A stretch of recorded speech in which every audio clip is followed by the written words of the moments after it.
What is up, guys, and welcome to this prediction video.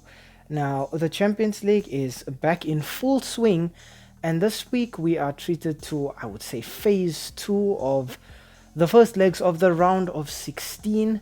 And on the 20th of February, that is this Tuesday, FC Internazionale host Atletico Madrid at the San Siro.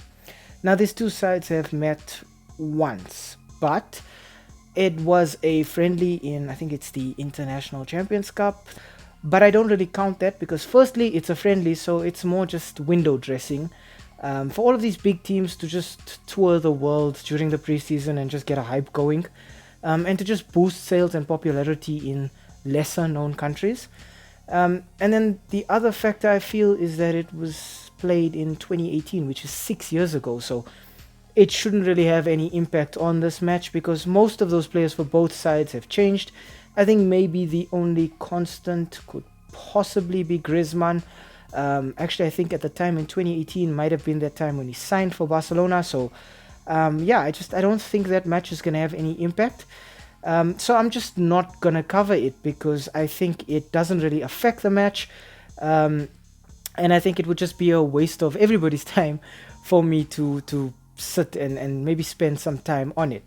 So without any further ado, we just get straight into the team analysis for both teams.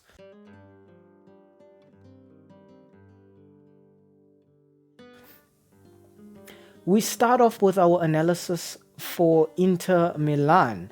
Now, the last 5 matches for FC Internazionale have ended in 5 wins. Their last match was a 4-0 win against Salernitana in the Serie A this weekend. I think already you can see that coming into this one, Inter look very, very strong. A big part of that is their top goal scorer for the season, Lautaro Martinez, with 22 goals and 2 assists. Martinez has just been firing on all cylinders from start to finish for Inter this season, getting goals, getting assists, and just thriving in his new role as club captain. Big part of that as well is due to his new strike partner, Marcus Thuram. With 11 goals and 7 assists, the Frenchman has proven his pedigree already at Inter, with pace, dribbling, trickery, and just overall creativity. He's shown that he is the perfect partner for Lautaro, but with those goals, he's also proven that if Lautaro can't get the goals, Thuram can. And finally, a bit of a surprise package here, I want to talk Henrik Mkhitaryan. Now, with 2 goals and 6 assists, maybe Mkhitaryan is not going to be the player who steals the headlines. But I think when Mkhitaryan plays well, Inter as a whole play very, very well. A lot of focus is placed on players like Barella and Calhanoglu, and Lautaro and Thuram. And I think that in itself gives Mkhitaryan the freedom to operate however he wants to. If he wants to be more creative, he can go up front. If he wants to play more defensive, he can drop in deeper. But it just gives him more freedom all around to just play however he wants to.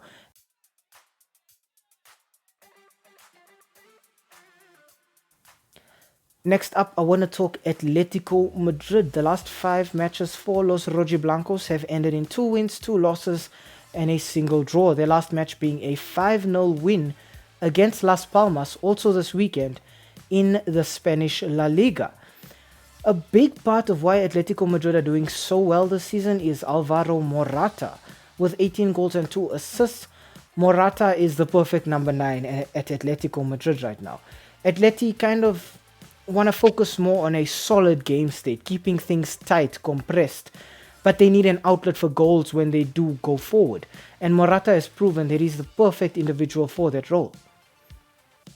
Partnering Morata up front has been Antoine Griezmann with 16 goals and 6 assists, where Morata is the goal output, the goal machine, the guy getting on the end of those chances. More often than not, Griezmann is the one creating the chances. Griezmann gives them more of a dynamic approach to the game, where Morata's just going to be static and finish. Griezmann's going to carry the ball, he's going to dribble, he's going to come from out wide, he's going to cut in, or he's going to go out wide and get crosses. But I think Griezmann is the kind of player that keeps defenses on their toes all the time. And finally, I want to talk Rodrigo de Paul.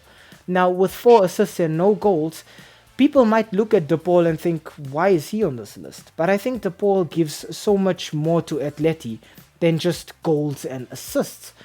De Paul is a player who keeps their midfield solid, who keeps things stable. He is what I like to think of as a hunting dog.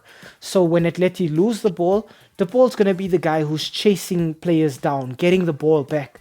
He's the kind of player that I really admire because he's not afraid to get booked or to commit a foul so that the rest of his team can drop back, get back in position, and not be caught in a counter-attack.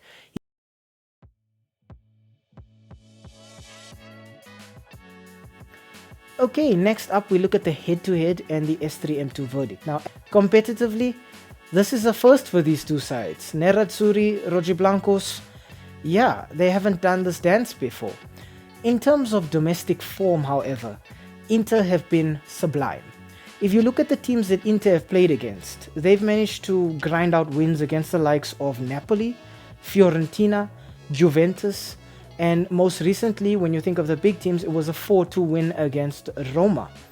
Most impressive is that they only conceded in that match against Roma. It was 2 goals they conceded, but they managed to score 4. All of the other matches ended as 1-0s. Now, I specifically brought this up because these are all top teams, Napoli being the defending champions, Juventus being their closest competition to the Serie A title this season. And Inter have just managed to do the business against these teams. I think that in itself says a lot about the work ethic at Inter, the mentality and the psychology right now. They are getting results. They can play some very attractive and attacking football, but they're more focused on keeping things solid because they know that as long as they keep things tight at the back, as long as they stay solid in their midfield, they can always win, but they don't risk losing. Now, Atleti seem to be a bit of a mixed bag right now. I think the highlight fixture for Atleti in their last 5 was probably that match against Real Madrid. It didn't go as planned for Los Rojiblancos. But when you look at their matches, 2 wins, 2 losses, a draw, it's really just a mixed bag of results. The draw against Real Madrid, losses I think was it against Sevilla and Bilbao, and then the 2 wins. Atleti have kind of been very inconsistent, I would say. So it's really just a lucky packet with them right now. The one thing that I feel Atletico Madrid have been doing well is they've been scoring goals. So they're more attacking this season. I think that's due to the likes of players like Griezmann, Morata, and Memphis Depay as well. Atleti have taken a more attacking approach to the game, whereas before they were criticized for being this kind of park the bus team that just defended, played very physically, and then hit you on the counter-attack as soon as they got the ball. What's confusing about Atletico Madrid is I would say their best matches have been this season against Real Madrid. They've gotten some very, very good results against Real, but they've also gotten some very poor results against teams that they actually should be beating. I think against Athletic Bilbao and against Sevilla, Atletico Madrid should have done a lot better. But unfortunately in both of those games, they drew blanks. And I think that's part of the problem with Atleti right now, is it's very inconsistent. If they focus more on attacking, they're leaving themselves vulnerable at the back. And it allows other teams to take advantage of this. Another major factor I think that plays against Atleti is I don't think Atleti have that fighting spirit to come back from being a goal or 2 down and grinding out a result. I think they may have done it once against Real Madrid this season. I think was it in the Copa del Rey. But in terms of against other teams like Sevilla, like Bilbao, when Atleti go 1-0 down, it's as if they have already accepted defeat. So I think that factor in this match plays a very, very big role. If Inter can score first, they can get the business done here. I think another major factor for Inter is the fact that this one is being played at their home stadium of the San Siro. So Inter go into this one with home ground advantage. When we look at the two sides and how they've performed in the Champions League, specifically Alvaro Morata right now is joint top scorer with 5 goals and 1 assist in the Champions League. So Morata's been at a whole different level in the Champions League. When you look at Inter, however, they actually don't really have a single player who's outperforming everybody in the Champions League.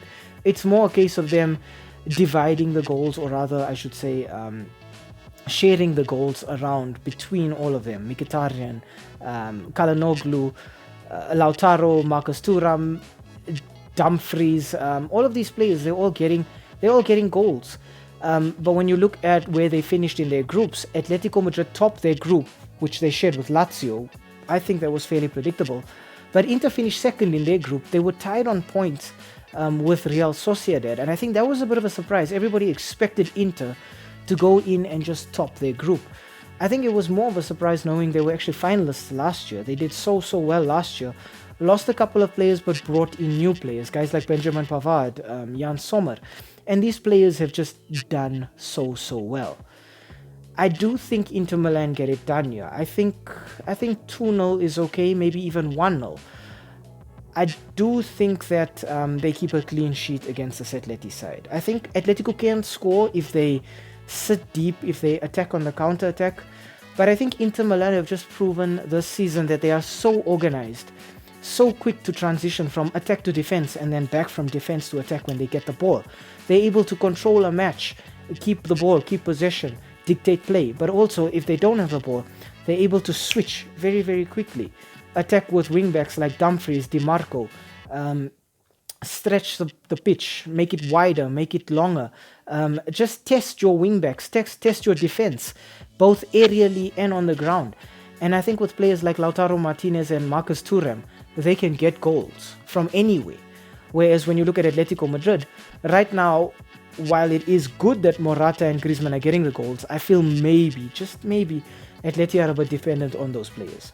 So if Inter can isolate Morata and isolate Griezmann, keep them quiet, then I think they have a very good chance of winning this match.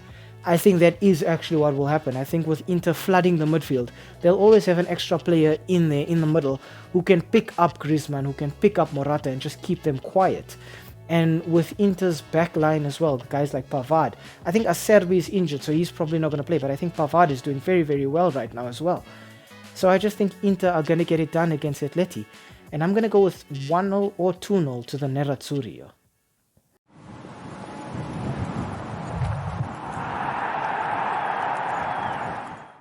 Hi, thank you for making it to the end of this video.